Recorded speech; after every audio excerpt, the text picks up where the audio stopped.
नमस्कार, मी नवनाथ शेळके.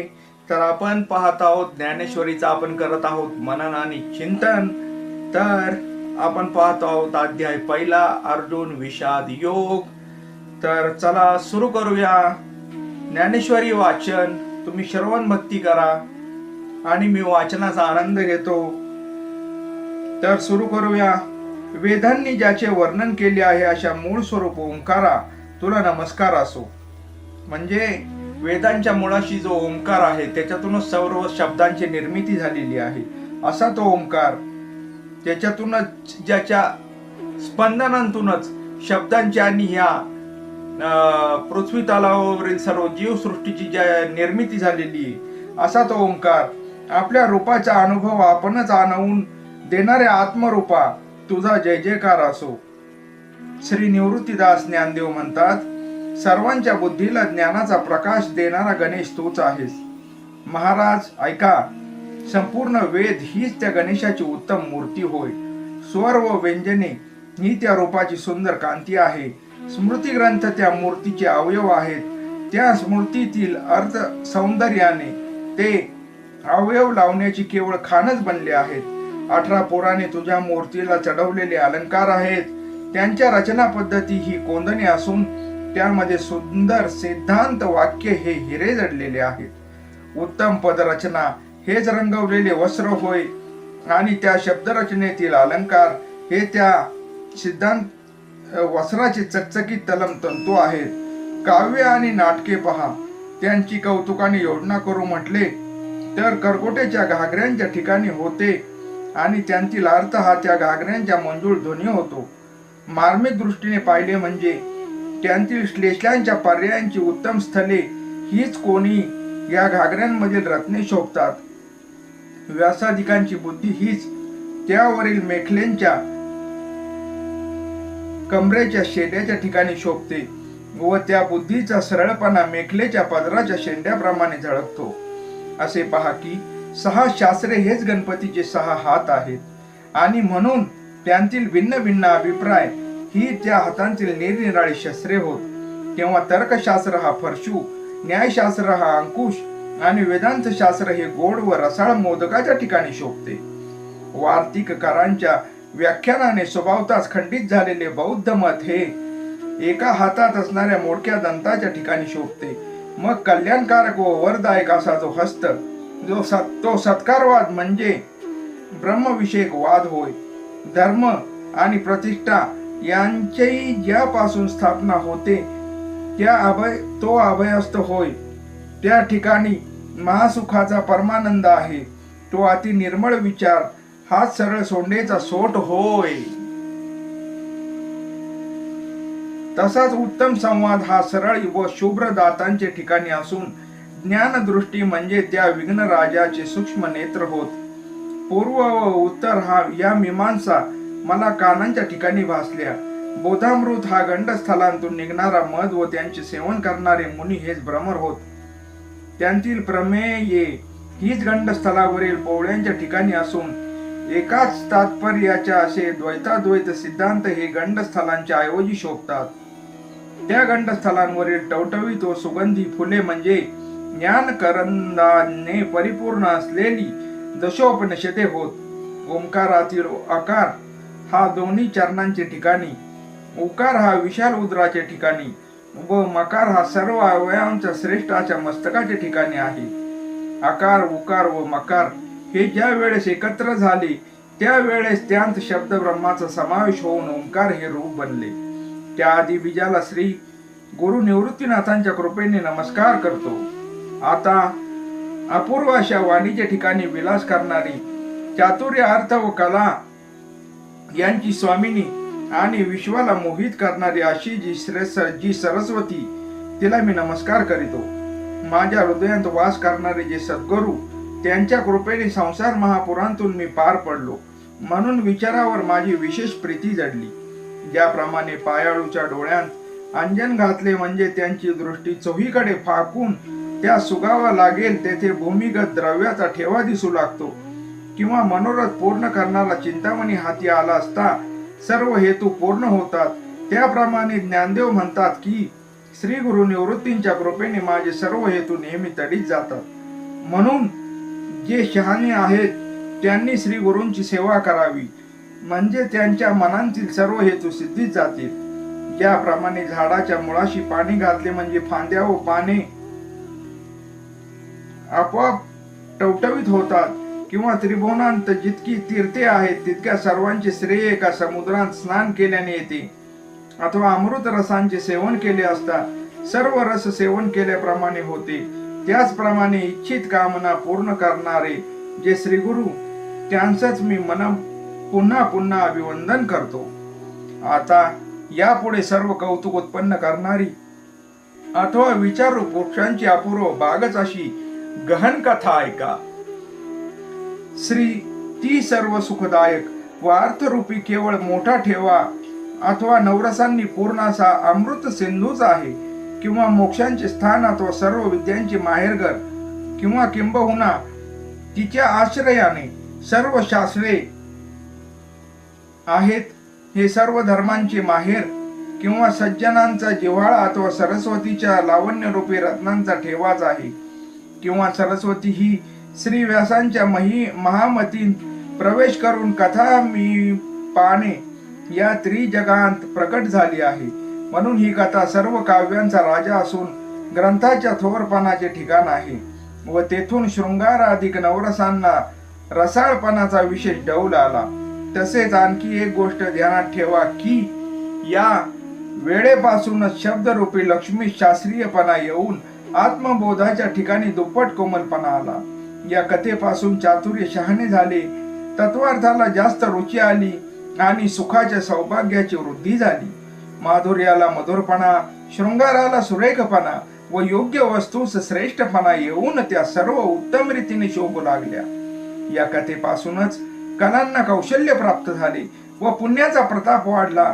म्हणूनच 18 दिवसांत भारताची 18 पर्वे ऐकल्यामुळे जन्मेजयाचे ब्रह्महत्येचे दोष नाहीसे झाले आणि क्षणभर पाहू लागले असता शृंगाराधिक रसांस विशेष सुरेखपणा आला व गुणाला चांगल्या गुणांचे विशेष सामर्थ्य या कथेने आले. ज्याप्रमाणे सूर्योदय झाल्यावर त्रैलोक्यावर उजेड पडतो, त्याप्रमाणे व्यासांच्या बुद्धीतून ही कथा निघाल्यामुळे सर्व जगावर उजेड पडून ते शोभले, किंवा चांगल्या शेतांत बी पेरले असता त्याचा जसा उत्तम विस्तार होतो, तसे ह्या भारती कथेत सर्व विषय शोभिवंत झाले आहेत. अथवा नगरांत राहिल्यावर ज्याप्रमाणे मनुष्य शहाणा होतो, त्याप्रमाणे व्यासांच्या वाणीच्या तेजामुळे सर्व जग ज्ञानमय झाले आहे. तसेच तारुण्य दशेत सौंदर्याची शोभा स्त्रियांच्या अंगी जशी विशेष दृष्टीस पडते, किंवा ज्याप्रमाणे बागेत वसंत ऋतू निघाल्यावर वनशोभेची जणू काय खानच उघडून पाहिल्यापेक्षा विशेष शोभा येते, अथवा सोन्याच्या लगडी पाहिल्या असता दिसण्यात साधारण दिसतात, पण त्यांचेच दागिने बनवलेले म्हणजे त्यांची शोभा ज्याप्रमाणे काही निराळीच दिसते, त्याप्रमाणे व्यासांच्या वाणीचे भारती कथा सांगण्याचे पत्करिले व तिला जशी हवी तशी शोभा आल्यामुळेच की काय इतिहासांनी आपला होऊनच त्या कथेचा आश्रय केला, किंवा पूर्ण प्रतिष्ठा प्राप्त होऊन म्हणून अंगी नम्रता धरून सर्व पुराणे आख्यान रूपाने भारतात येऊन जगात प्रसिद्धीस आली. म्हणून भारतात जी कथा नाही ती त्रैलोक्यातही नाही. यावरून सर्व जगांत ज्या कथा आहेत त्या व्यासांच्या उष्ट्या आहेत असे म्हणतात.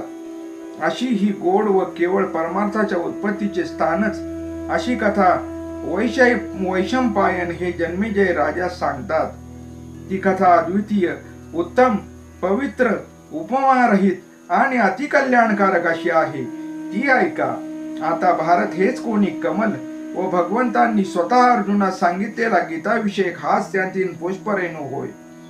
अथवा व्यासांनी वेदरूप समुद्र बुद्धिरूपी रवीने घुसळून त्यातून हे गीतारूप अनुपमेय नवनीत काढिली. त्यास ज्ञानरूपी अग्नीचा विचाररूपी मंद जाळ लावून ते पुरे कढविल्यावर त्यांचे सुवासिक रममाण तूप बनले. त्याची वैराग्यवंत इच्छा करीतात, संत नेहमी सेवन करीतात व ब्रह्मनिष्ठ देखील त्यांच्या ठिकाणी रममान होतात. जे भक्तांनी ऐकल्याच्या योग्य व सर्व जगांत परमपूज्य आहे ते भीष्म पर्वामध्ये सांगितले आहे. त्याला भगवद्गीता असे म्हणतात. ब्रह्मा व शंकर हे तिची स्तुती करीतात व सनकादिक अति आदराने तिचे सेवन करीतात. ज्याप्रमाणे शरद ऋतूतील पौर्णिमेच्या चांदण्याचे कोवळे कोवळे अमृतकण चकोर पक्ष्यांची पिले हळवार मनाने प्राशन करीतात, त्याचप्रमाणे श्रोत्यांनी चित्ताची एकाग्रता करून या भगवद्गीतेचा अनुभव घ्यावा. या गीतेतील कथेचा बोलल्याशिवाय विचार करावा, इंद्रियांना न कळता अनुभव घ्यावा आणि ती ऐकण्यापूर्वी त्यांच्यातील रहस्य जाणून घ्यावे. ज्याप्रमाणे भ्रमर कमलदलाला समजू न देता त्यांतील पुष्परेणू सेवन करतात, त्याप्रमाणे हा ग्रंथ समजून घेण्याची पद्धत आहे. किंवा चंद्रप्रकाश होण्याबरोबर चंद्र विकासिनी कमलिनी उमलून आपली जागा न सोडता ज्याप्रमाणे चंद्राला प्रीतीने आलिंगन देण्याचे सौख्य जाणते, त्याप्रमाणे गांभीर्याने ज्यांचे मन स्थिर झाले आहे तोच या कथेचे रहस्य जाणतो व त्याला मी मानतो. अहो, अर्जुनाच्या योग्यतेचे जे श्रवण करणारे असतील त्या संतांनी कृपा करून इकडे लक्ष द्यावे. प्रभो, आपले हृदय फार गंभीर आहे, म्हणून माझी आपल्या चरणापाशी लढिवाळपणे ही विनंती आहे. ज्याप्रमाणे आपले मूल बोबडे बोलले तरी आई बापांना त्याचा स्वभावताच अधिक संतोष वाटतो, त्याप्रमाणे माझा तुम्ही सज्जनांनी अंगीकार केला असून ज्या अर्थी मला आपला म्हटले आहे त्या अर्थी माझे जे काही उणे असेल ते तुम्ही सहज सहन कराल, त्याबद्दल मला आपली प्रार्थना केली पाहिजे असे नाही. परंतु जो अपराध म्हणून माझ्या हातून घडत आहे तो निराळाच आहे. तो गीतेचा अर्थ मी स्पष्ट करू पाहत आहे आणि इकडे लक्ष द्या अशी तुम्हाला विनंती करीत आहे. हा होय, हे गीतार्थाचे काम फार कठीण आहे. याचा विचार मनांत न करता तो स्पष्ट करण्याविषयी माझ्या चित्तांत व्यर्थ धैर्य उत्पन्न झाले आहे. बाकी सूर्याच्या तेजापुढे काजव्याचे तेज काय पडणार. आपली पिले समुद्रात पडली असता त्यांना काढण्याकरिता ज्याप्रमाणे समुद्र कोरडा करण्यासाठी टिटवीने आपल्या चोचीने पाणी उपसण्याचा प्रयत्न केला, त्याप्रमाणे मी अज्ञानी गीतेचा अर्थ करण्याकरता प्रवृत्त झालो आहे असे ज्ञानेश्वर माऊली महाराज म्हणतात. आणि त्यांच्या अर्थाचाच निरूपण करण्याचं प्रयत्न मी करत आहे. म्हणजे हे बालकाचे लढिवाळ बोल आपण समजून घ्यावेत आणि रसपान करावे.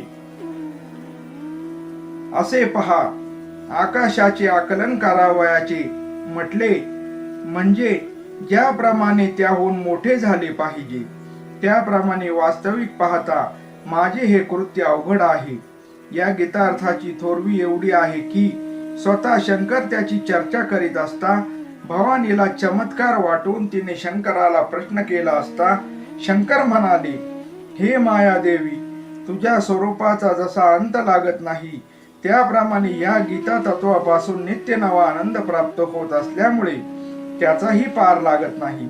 ज्या सर्वेश्वराच्या केवळ योग निद्रेतील घोरण्यापासून वेद उत्पन्न झाले, त्या जगदीश्वराने हे गीताशास्त्र जागृतावस्थेमध्ये स्वतः अर्जुनाला सांगितले.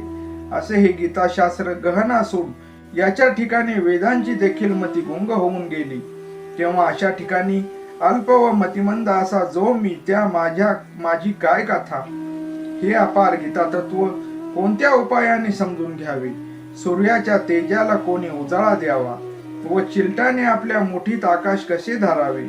परंतु ज्ञानदेव म्हणतात, ज्या अर्थी श्री गुरु मला अनुकूल आहेत त्या अर्थी एवढे महत्कृत्य करण्याला त्यांचाच एक आधार आहे व याचमुळे मला धीर आला आहे.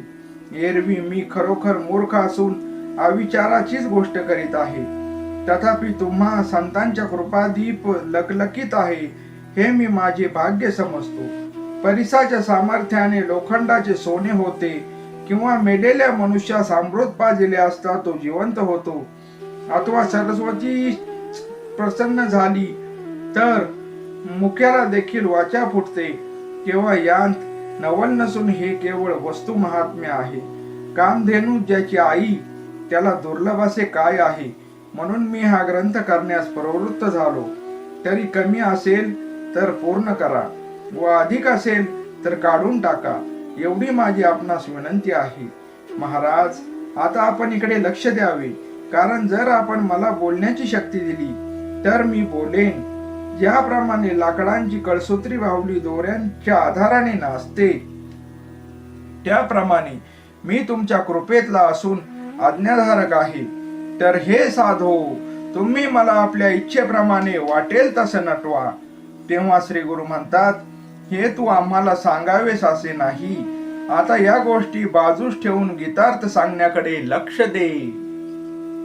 श्री गुरूंचे भाषण ऐकून निवृत्तीदास ज्ञानदेव मनात अतिसंतुष्ट होऊन म्हणतात की मी बोलतो ते स्वस्थ मनाने ऐका.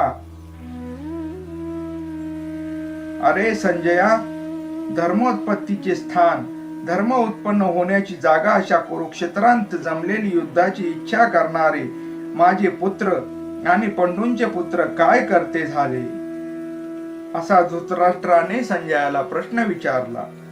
पुत्रांच्या प्रेमाने मोहित झालेला धृतराष्ट्र राजा संजयास म्हणाला, संजया, कुरुक्षेत्राची काय हकीकत आहे ती मला सांग.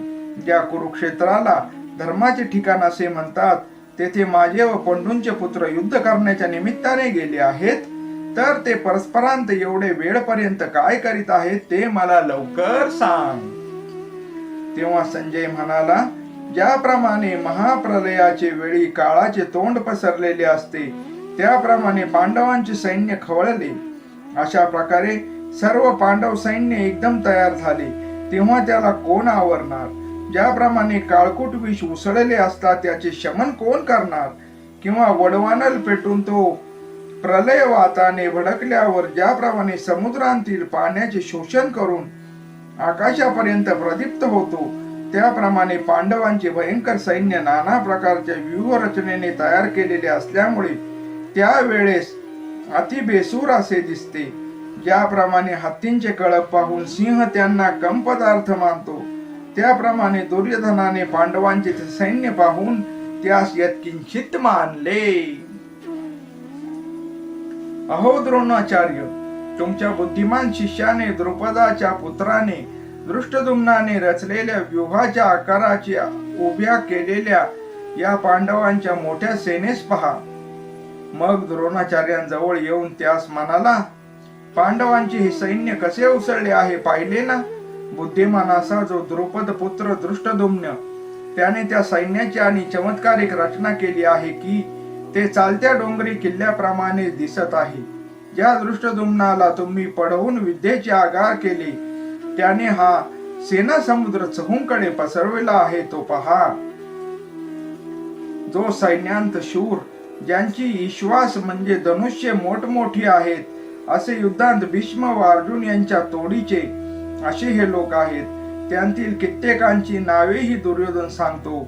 सात्यकी, विराट राजा, महारथी द्रुपद, याशिवाय आणखी शस्त्रास्त्रांत प्रवीण व क्षात्र धर्मांत निपुण असे महान महान योद्धे आहेत, जे बलाने, योग्यतेने व पुरुषार्थाने विमार्जुनासारखे आहेत. याचे सहज प्रसंगानुसार वर्णन करतो. या ठिकाणी महायोद्धा युयुधान, विराट राजा आणि श्रेष्ठ महारथी द्रुपद राजा हे आले आहेत. चेकितांना दृष्टकेतू पराक्रमी आणि असा काशीराज, नृपश्रेष्ठ, उत्तमौजा व शैब्य राजा यांकडे पहा. हा कुंती भोज पहा. तसाच येथे हा युधामन्यू आलेला आहे आणि पुरजित अधिक करून सर्व राजे आले आहेत ते पहा. दुर्योधन म्हणतो, अहो द्रोणाचार्य, हा पहा, सुभद्रेच्या अंतःकरणाला आल्हाद देणारा तिचा मुलगा प्रति अर्जुन असा अभिमन्यू. तसेच आणखी हे द्रौपदीचे मुलगे व सर्व महारथी, ज्यांची गणती करिता येत नाही, असे असंख्य वीर या ठिकाणी जमले आहेत. पण आम्हांमध्ये जे श्रेष्ठ आहेत व माझ्या सैन्याचे नेते आहेत, त्यांना तू ऐक. अहो श्रेष्ठ द्विज, तुम्हाला कळण्यासाठी आपल्याकडे कसे कसे श्रेष्ठ लोक आहेत हे आपल्या ध्यानात यावे म्हणून त्यांची काही नावे मी सांगतो. आपण स्वतः आम्हा सर्वांचे गुरु व भीष्म, आम्हा कौरव पांडवांचे पितामह व माझा मित्र कर्ण आणि युद्धास जिंकणारा विजयी कृपाचार्य आमचे प्राचीन गुरु व तुमचे शाल्यक, तुमचा पुत्र अश्वत्थामा व माझा भाऊ विकर्ण व तसाच सौमदित्ती भूरिश्रवा. आता आमच्या सैन्यात प्रमुख असे महावीर कोण कोण आहेत ते प्रसंगानुरोधाने सांगतो. ऐका. आपण व इतर वीर जे आहेत त्यांपैकी काही मुख्य वीरांची नावे दिग्दर्शनार्थ सांगतो. ऐका. शौर्याने व बलाने केवळ प्रतिसूर्यच असे हे गंगानंदन भीष्माचार्य. शत्रुरूपी हत्तीला केवळ सिंहासारखा भासणारा असा हा पराक्रमी कर्ण. यांतील एकेकाच्या केवळ संकल्पाने हा विश्वाचा संहार होईल. फार काय, पण एकटे कृपाचार्य देखील पुरे आहेत. हा या ठिकाणी विकर्ण वीर आहे. तसाच तो पलीकडे अश्वत्थामा पहा. प्रत्यक्ष काळाला देखील त्याची भीती वाटते. युद्धांमध्ये सदैव विजय असणारा हा सौम्य दत्ती भूरिश्रवा आणि तसेच दुसरे पुष्कळ शूर माझ्यासाठी ज्यांनी आपले जीवित सोडण्याचा मरण्याचा निश्चय केला आहे. असे अनेक प्रकारची शस्त्रे हीच ज्यांची शत्रूवर प्रहार करण्याची साधने आहेत. असे व ते सर्व युद्धांमध्ये कुशल असे आहेत. असं दुर्योधन त्याच्या गुरूंना सांगत आहे. त्याचप्रमाणे ज्यांच्या शौर्याचा अंत प्रत्यक्ष ब्रह्मदेवालाही लागत नाही असे आणखी कितीतरी वीर आहेत की जे शस्त्रविद्येत निपुण असून अस्त्रविद्येत तर साक्षात अवतार आहेत. फार कशाला, यांच्यापासून अस्त्रविद्या जगात प्रसिद्धीस आली. हे जरी अतिशक्तिशाली आहेत व जगांत जरी यांच्या तोडीचे दुसरे योद्धे नाहीत तरी ते जीवाभावाचे मलाच अनुसरून आहेत. ज्याप्रमाणे पतिव्रतेचे मन पती वाचून दुसरे ठिकाणी जात नाही, केवळ पतीच्याच ठिकाणी असते, त्याप्रमाणे या वीरांना मी जीव की प्राण आहे.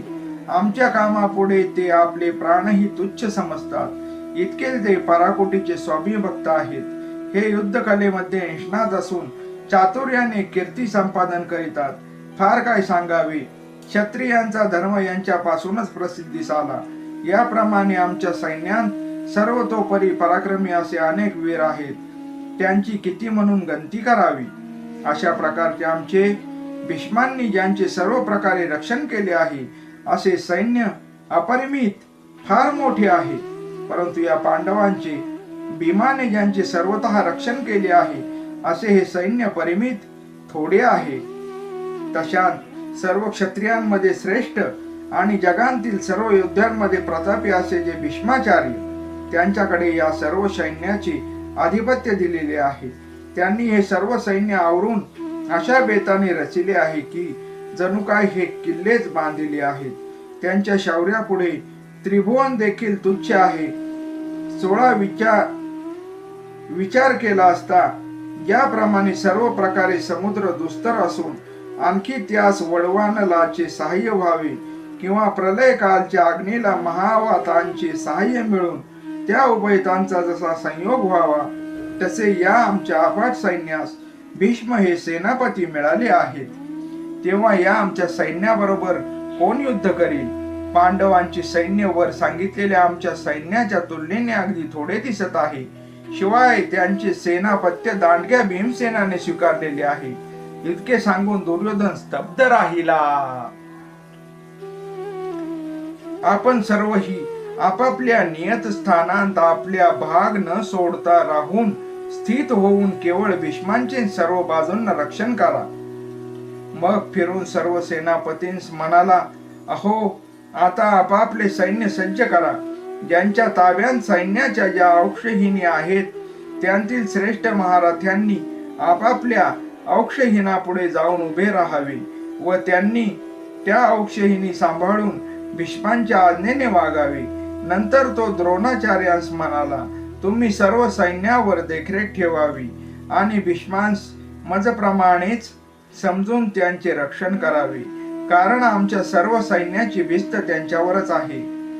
त्या दुर्योधनाचा हर्ष उत्पन्न करणारा प्रतापी कुरुवंशातील वृद्ध पितामह भीष्म मोठ्या जोराने आरोळी ठोकून सिंहाच्या गर्जनेसारखी मोठी गर्जना करून शंखाला वाजविता झाला. राजा दुर्योधनाचे हे भाषण ऐकून भीष्मांस फार आनंद झाला आणि त्यांनी सिंहनाद केला. तो नाद दोन्ही सैन्यात इतका दुमदुमून गेला की त्याचा प्रतिध्वनी आकाशांत देखील मावेना. तो प्रतिध्वनी होत आहे तोच वीरवृत्तीच्या बळाने भीष्मांनी आपल्या दिव्य शंख वाजविला. ते दोन्ही नाद एकत्र झाले असता त्रैलोक्य बधीर झाले. त्यावेळी आकाशच कोसळून पडत आहे की काय असा भास झाला. त्यावेळी आकाश गडगडू लागले, समुद्र उसळू लागला. हे सारे विश्व घाबरून जाऊन थरथर कापू लागले आणि त्या महानादाच्या घोषाने पर्वतांच्या गुहांमधून देखील प्रतिध्वनी उठले. इतक्यात दोनही सैन्यांमध्ये रणवाद्य वाजू लागली. भीष्मांनी शंख वाजविताच शंख, नगारे, ढोल, खंजिऱ्या, मृदुंग एकाएकीच वाजविले गेले. तो शब्द फार मोठा झाला. त्या नाना प्रकारच्या रणवाद्यांचा ध्वनी इतका कर्कश आणि भयंकर होता की मोठ्या धैर्यवानांना देखील तो महाप्रलय वाटला. नौबत, निशाण, मांदळ एक प्रकारचे रणवाद्य म्हणजे ही एक प्रकारचे रणवाद्य आहेत. नौबत, निशाण, मांदळ, शंख, झांज, तुतारी इत्यादी अनेक रणवाद्यांचा गजर आणि वीरांच्या मोठमोठ्या गर्जना सुरू झाल्या. कोणी आवेशाने दंड ठोकू लागले, कोणी चवचळून मोठमोठ्याने हाका मारू लागले आणि हत्ती बेफाम होऊन अनावर झाले. त्या ठिकाणी भित्र्यांची काय कथा, जे कचरले ते तर कसपटाप्रमाणे ओढूनच गेले. यमास सुद्धा दहशत बसून तो इकडे तोंड देखील करीनासा झाला. कित्येकांचे उभ्या उभ्या जीव गेले. जे धैर्यवान होते त्यांची दातखिळी बसली आणि जे नामांकित योद्धे होते त्यांच्या अंगास कापरे सुटले. अशा प्रकारचा तो भयंकर वाद्य ध्वनी ऐकून ब्रह्मदेव देखील व्याकुळ झाला आणि इंद्रादी देव तर आज हा प्रलयकालच आढवला की काय, ओढवला की काय असे म्हणू लागले. म्हणजे सर्व कुरुक्षेत्रावर हाहाकार माजला. आता आपण पुढच्या भागात वाचन कंटिन्यू ठेवू. हा भाग दुसरा इथेच आपण थांबवूया. नमस्कार. पुढील भागात भेटू.